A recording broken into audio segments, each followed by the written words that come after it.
También está en sangre, pero puede atravesar la sangre hacia los tejidos y además atraviesa la barrera hematoplacentaria, siendo la única inmunoglobulina que hace eso. Y podemos ver cómo se producen los anticuerpos desde las células plasmáticas, que son células diferenciadas de linfocitos B activados. Los anticuerpos son normales, IgG, IgM, o sea, no está la falla en ellos.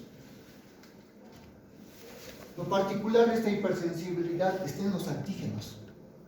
Los antígenos van a estar en superficies, pero no de patógenos, sino de células. Entonces son células normales que pueden presentar moléculas propias, que pueden ser confundidas con antígenos. O pueden ser células normales que presentan antígenos de superficie, normales. O incluso elementos químicos extraños, como fármacos. Entonces, donde hay antígenos en la superficie, ahí van a atacar la IgG, IgM.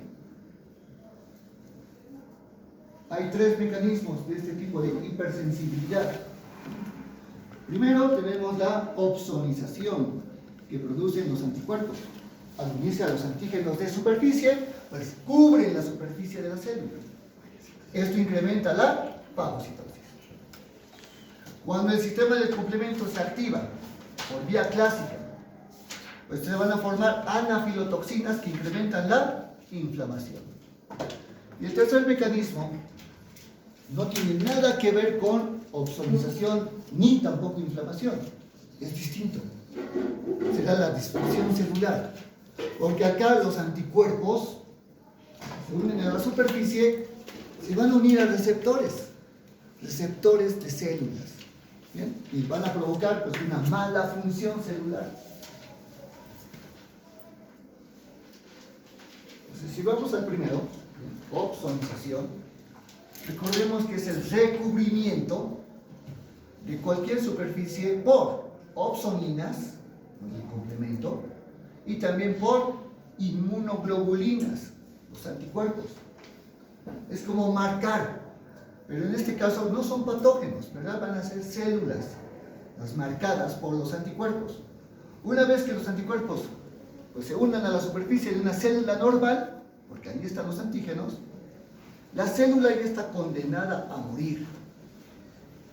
Y pues van a ser fagocitados, porque los macrófagos llegan, identifican a células que tengan anticuerpos en la superficie. Por ejemplo, podemos mencionar varios. Encontramos a los anticuerpos, a las inmunoglobulinas, ¿sí? La inmunoglobulina M, la inmunoglobulina G.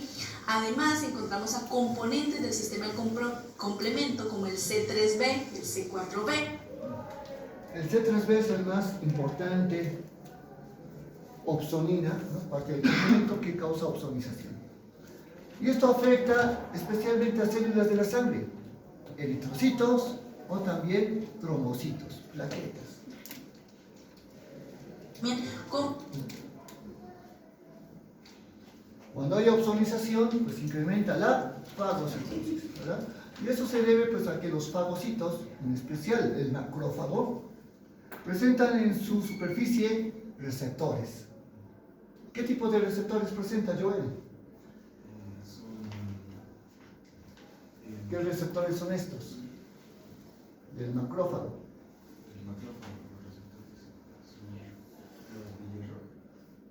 Son receptores para complemento y receptores para anticuerpos. Para el complemento tenemos justamente los receptores que identifican al C3b, opsonina. Y para el anticuerpo tenemos receptores FC. FC porque esta es la fracción C de las inmunoglobulinas, esta partecita suelta. Por eso, como podemos observar, estas inmunoglobulinas son captadas rápidamente por los receptores del macrófago, se engloba a la célula y se fagocita. Miren, macrófagos fagocitando plaquetas, macrófagos fagocitando eritrocitos, lo cual es completamente patológico y se produce destrucción. Aquí vemos una situación, una sillita, aquí hay una silla, Ahí también si quiere sentarse. Aquí vemos eritrocitos. ¿Bien? Los eritrocitos son normales, pero están formando anticuerpos que pues identifican a los eritrocitos como si fuesen antígenos en su superficie. Miren cómo la IgM o la IgG pueden unirse a varios eritrocitos a la vez y aglutinarlos, o sea, los van concentrando.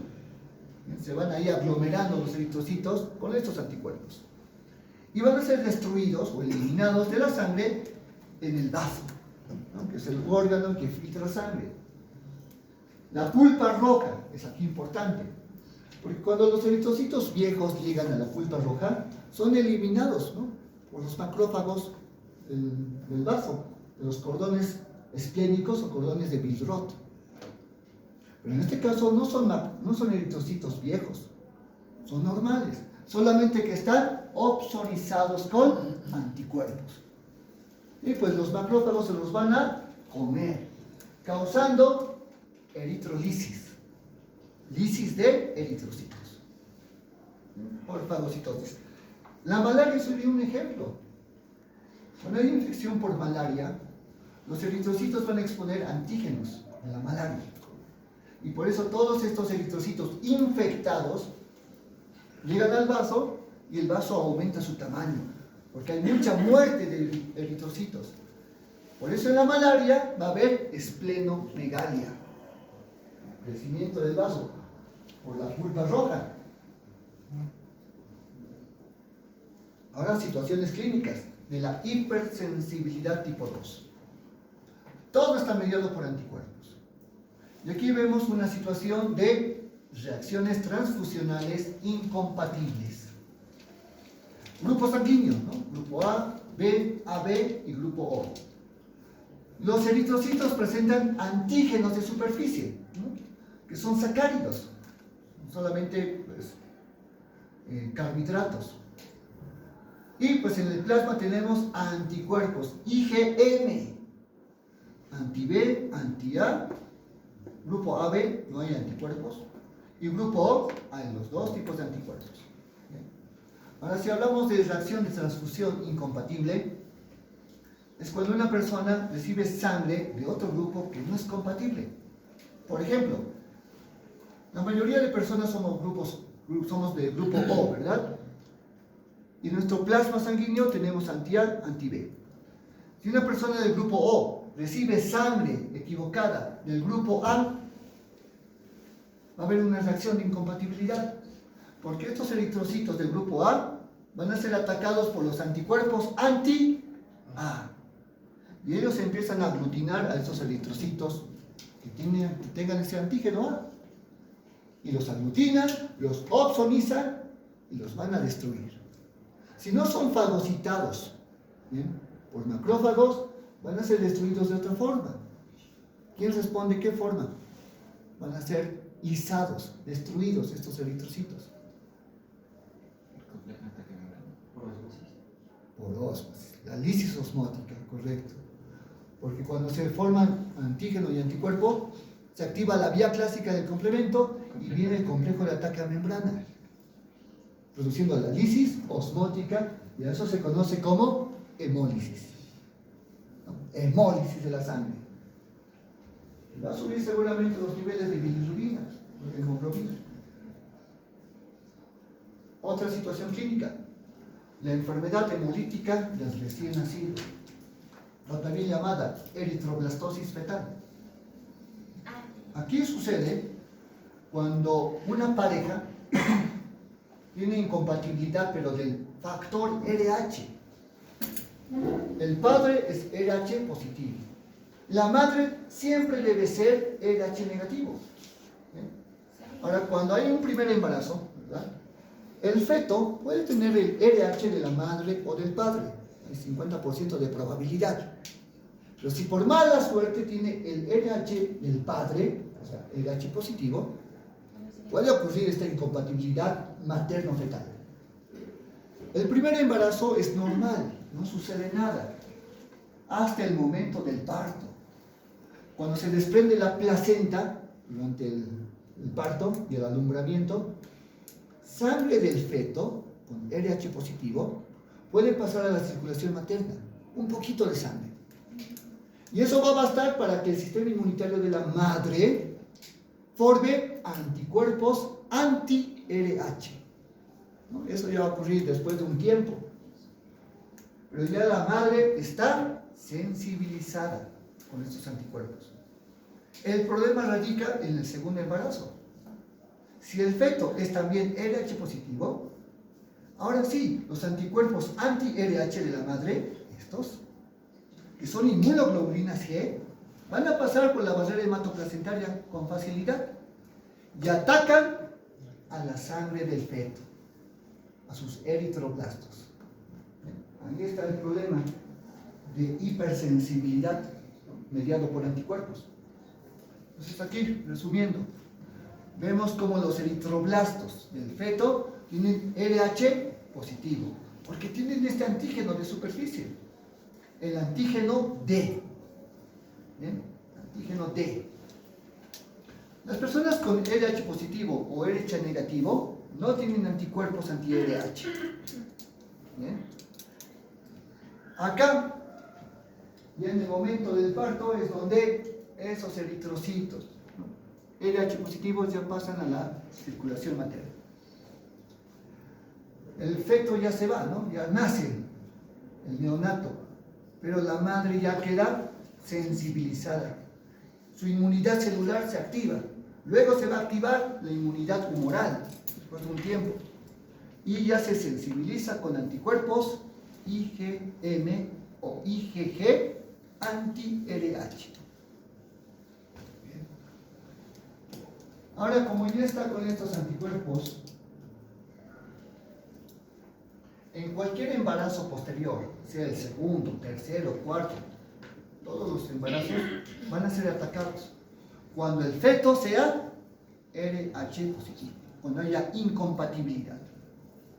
Ahí vemos cómo, pues, los anticuerpos anti-RH no atacan a la sangre materna, porque es negativa, pero sí van a atacar a los RH positivos del feto. Los van a opsonizar. Los eritroblastos van a ser atacados por sus propios macrófagos, que están opsonizados. O peor, van a ser lisados por lisis osmótica del complemento. Pero finalmente va a haber hemólisis. Entonces, lo que ese niño no llegaría a No llegan a ser. Porque los eritroblastos son destruidos. Y esto va a provocar, pues, una enfermedad, ¿no? La eritroblastosis fetal. Y hay tanta destrucción de eritroblastos, tanta eritrolisis, ¿ya?, que hay edema, hay anasarca en el feto. Eso se conoce como hidropesia, ¿no?, edema fetal. Y así, pues, hay abortos espontáneos y abortos repetidos. Cada vez que la mujer se embarace, su sistema inmunitario ataca con más potencia, con más fuerza.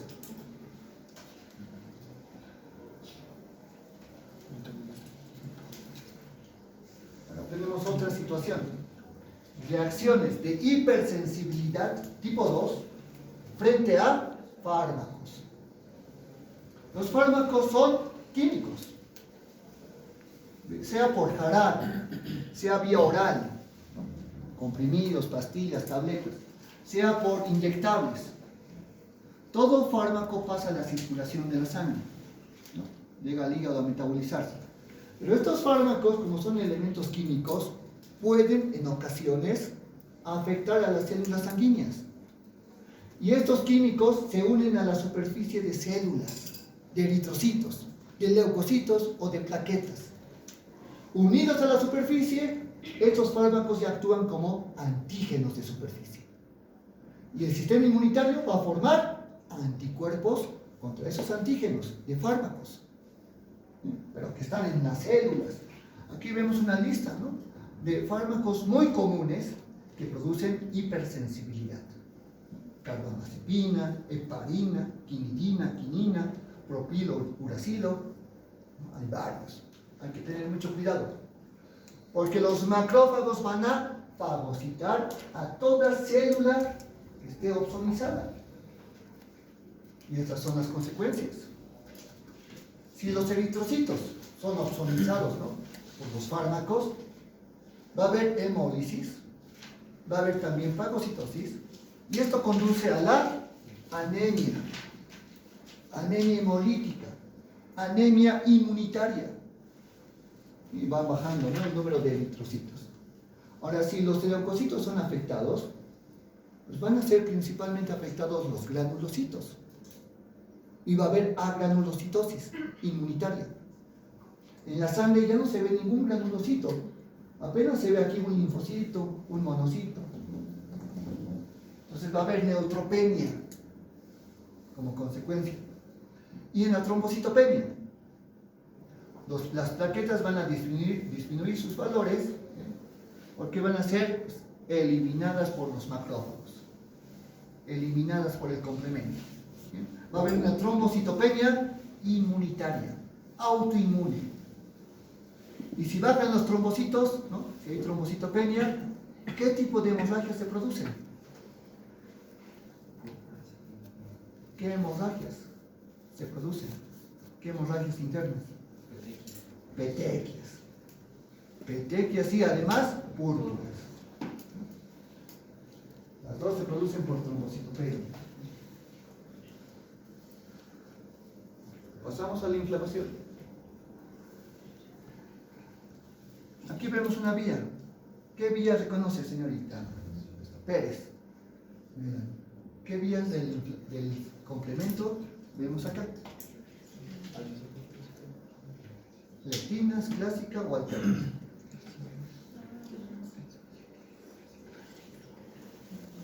¿Cuál vía comienza con C1? ¿Verdad? C1 es el iniciador. Antígeno, anticuerpo, inmunocomplejo es el activador.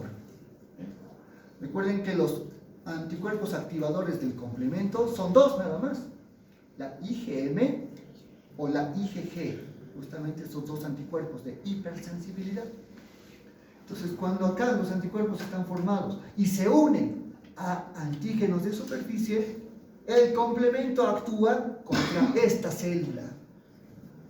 ¿Ven? La célula opsonizada, si no es fagocitada, será lisada, será destruida. Pero además, ¿no?, aparte de que se forma el MAC, la inflamación se va a producir por una cosa. ¿Quién responde? ¿Qué elemento del complemento aumenta la inflamación?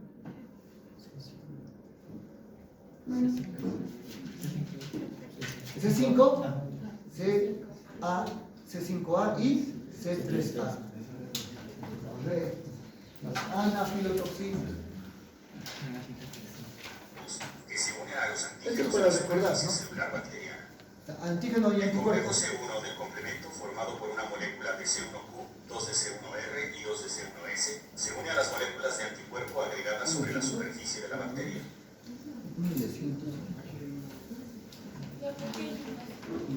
La unión de C1 a los anticuerpos resulta en la activación por proteólisis cruzada de las proteasas C1 y C1S. La C1S inducida divide y activa la proteína del complemento C4, liberando un pequeño fragmento peptídico, C4A, el cual actúa como una anafilatoxina. Los C4 es El débil. fragmento grande que resta, C4B, que contiene un enlace coester-Lavi, se une de forma covalente a la superficie de la bacteria mediante la formación de enlaces éster o amida. La Recuerden, proenzima fragmentos C2 se une al grandes, segmento C4B y después es dividida por la C1S activada, liberando fragmentos un peptido pequeños, pequeño, C2B. como anafilotoxina. Esto provoca la formación de una nueva proteasa, C4B, C2A, también conocida como convertasa de C3 de la vía clásica del complemento. La enzima C4B, C2A, se une a C3, dividiéndola para liberar otra anafilatoxina peptídica, C3A, mientras que los fragmentos C3B, que también contienen un tioéster Lavi, se unen a la superficie bacteriana adyacente al complejo C4B, C2A, y se asocian con él para crear la proteasa C4B, C2A, C3B, que es una convertasa de C3, C5. Numerosas moléculas de C3 pueden ser divididas por la convertasa de C3, C5, liberando numerosas moléculas de C3A.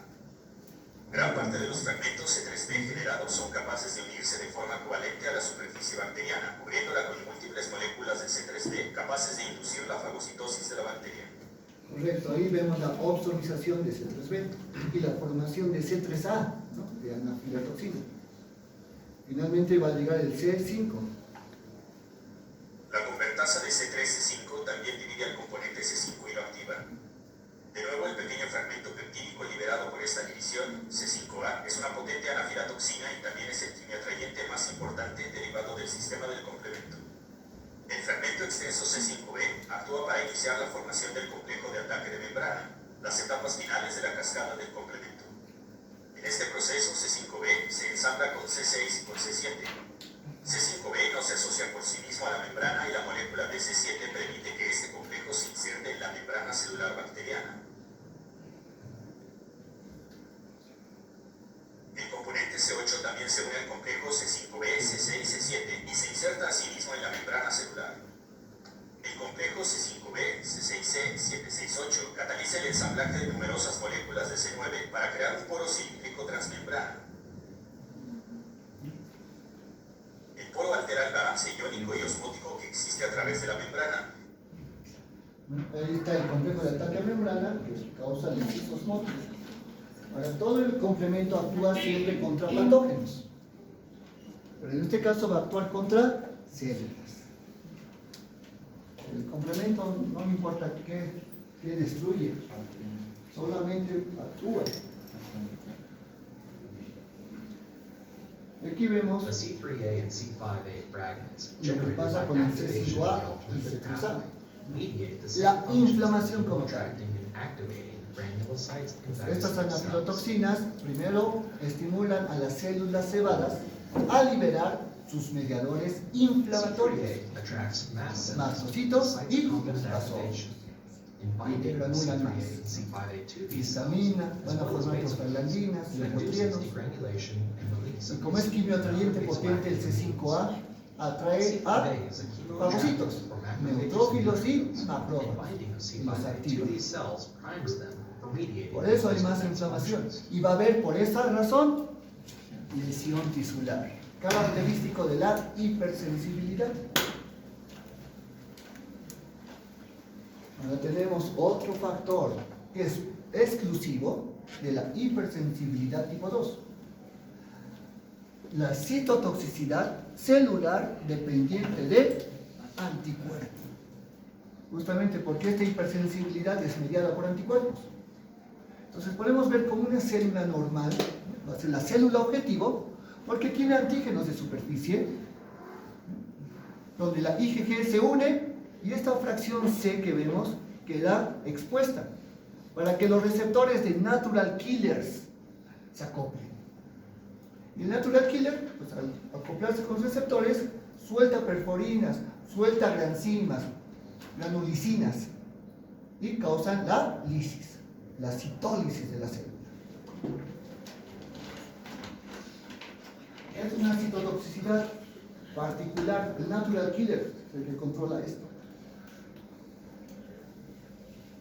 Ahora, otra situación clínica, la enfermedad de Cook-Pasteur. Es una enfermedad que produce glomerulonefritis en el riñón y también alveolitis en los pulmones, de los alveolos pulmonares.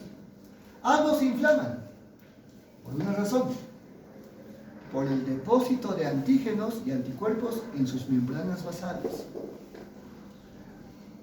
Puede haber una infección en el cuerpo y el patógeno va soltando pues antígenos. El patógeno va a ser eliminado por el sistema inmunitario, erradicado, pero sus antígenos estaban libres, circulan por la sangre hasta llegar a los riñones, como vemos acá, hasta los glomérulos, y por estas fenestras se empiezan a filtrar, pero quedan atrapados estos antígenos en la membrana basal glomerular. El sistema inmunitario va a formar anticuerpos, y los anticuerpos buscan estos antígenos. Y como están en la superficie de la membrana basal, los anticuerpos llegan y se unen. Y en este punto se va a activar el complemento, la vía clásica. En este punto va a haber inflamación. ¿Sí? Por eso la membrana basal se destruye. Va a haber glomerulonefritis. Lo mismo sucede en la membrana basal de la barrera alveolo-capilar, ¿no? De los pulmones. Alveolitis como resultado. Y podemos ver acá cómo este glomérulo renal, miren lo inflamado que está. Ya no hay espacio urinario, ¿no? El espacio de Bowman no es visible.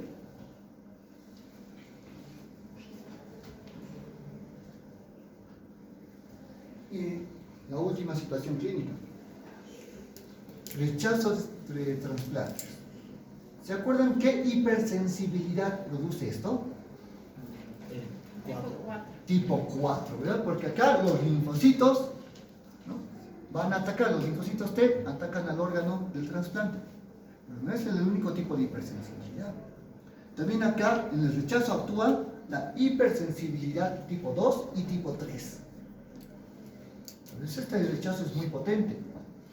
Anticuerpos generados, ¿no?, por el sistema inmunitario atacan a las células del trasplante, ¿no?, atacan a sus tejidos. Porque este tejido, ¿no?, y sus células tienen un diferente genoma. Su HLA, o sea, sus genes de histocompatibilidad son distintos.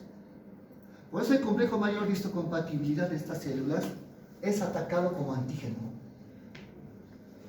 Y en este caso del riñón, como vemos, los anticuerpos IgM o IgG del receptor van a atacar, pues, a las células del donante y van a causar todo tipo de lisis, por fagocitosis, por complemento, ¿no?, por citotoxicidad dependiente de anticuerpo. Y van a causar lesión endotelial en los vasos. Si hay lesión endotelial, va a haber microtrombosis. Si hay trombos, va a haber isquemia. Si hay isquemia, va a haber necrosis. Aquí podemos ver cómo atacan a los túbulos renales y los citotóxicos, los linfocitos T citotóxicos. Los natural killers eliminan a las células epiteliales del parénquima, causando necrosis tubular.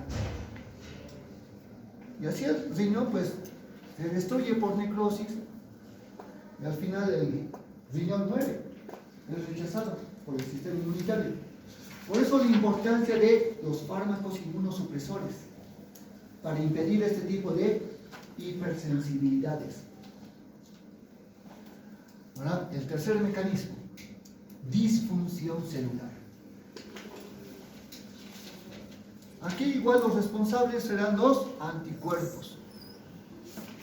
Pero no hay destrucción de células, no hay inflamación ni tampoco opsonización.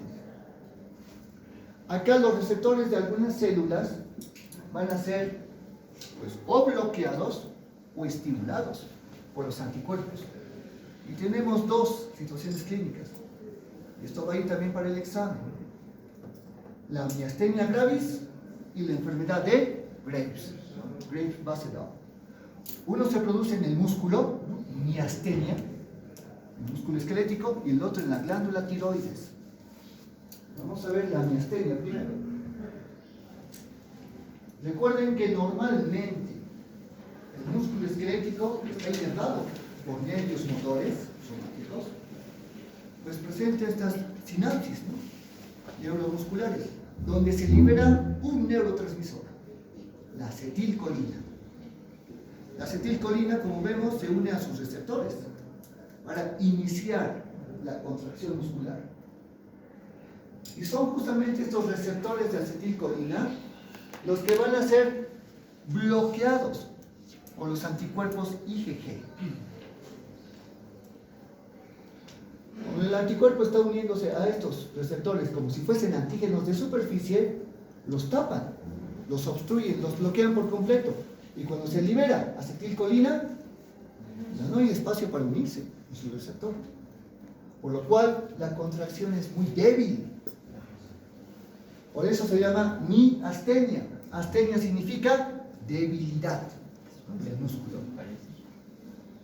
Y pues los principales músculos que se afectan son los músculos faciales de la cara.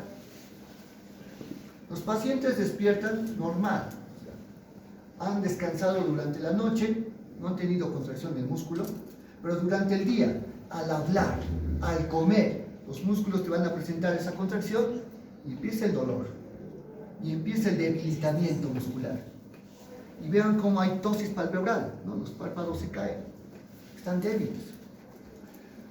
Puede haber nistagmus, este movimiento ocular, ¿no? Anormal, porque los músculos extraoculares se afectan, músculos rectos, oblicuos. Y además los músculos faciales, los músculos vulvares de la masticación, del habla, se van debilitando, se van a afectar, y así están los pacientes todo el tiempo.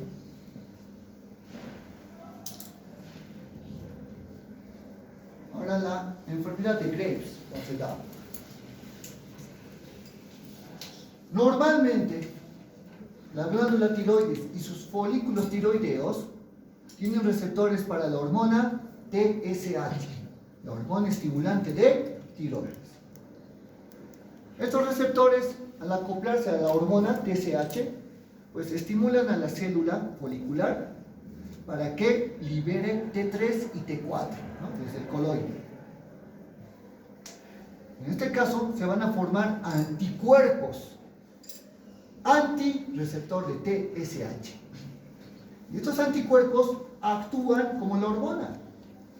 O sea, se unen al receptor del anticuerpo y estimulan. Mucho tiempo, hay una sobreestimulación de estos receptores y la célula folicular libera más cantidad de T3 y T4. Más de lo normal. Ahora, la activación justamente de estos receptores de TSH activa al AMP cíclico.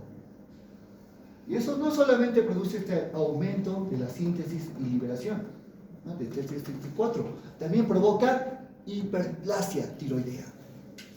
¿Qué es hiperplasia? Aumento del número de células. Los folículos se hacen grandes, van a estar hiperplásicos. Además están liberando tanta hormona tiroidea que causan hipertiroidismo. Como la glándula tiroides está creciendo por esta hiperplasia, va a haber bocio tiroideo, difuso. Y además hay un tercer patrón, exoftalmos. O sea, los globos oculares se protruyen hacia afuera. Y eso es producto de que la grasa periorbitaria, la grasa que está en la cavidad del ojo, empieza a edematizarse con glucoaminoglucanos. Es un edema mixoide y hay infiltración de linfocitos. Tanto es el edema de la grasa periorbitaria que empuja al ojo hacia el exterior. Y se ve así, como si tuviesen ojos saltones. Incluso los pacientes tienen ya dificultad para parpadear. Van a presentar resequedad del ojo, xeroftalmia, van a tener conjuntivitis. Y vemos acá, ¿no? En la parte cervical anterior, la glándula tiroides muy visible por el bocio. Y pues van a presentar síntomas de hipertiroidismo clínico. Ansiedad, temblor, nerviosismo, todo porque su metabolismo está muy elevado, por la T3 y T4. Van a presentar adelgazamiento, pérdida de peso, porque van a tener diarrea, van a quemar muchas calorías, tienen todo el tiempo hambre, pero comen y no aumentan de peso. Su piel es caliente, ¿no? Porque están quemando mucha caloría, es también sudorosa, y tienen insomnio, no pueden dormir. Entonces todas estas se denominan la tríada de la enfermedad de Graves. La tríada de Graves, hipertiroidismo, bocio y exoftalmos, causado por hipersensibilidad tipo 2. Y esto sería un resumen de todo lo que causa la hipersensibilidad mediado por anticuerpos. Citotoxicidad, mediado por complemento. Citotoxicidad, mediado por células, por anticuerpos, donde actúa principalmente el natural killer. Produce opsonización y fagocitosis, produce lisis del complemento y disfunción celular.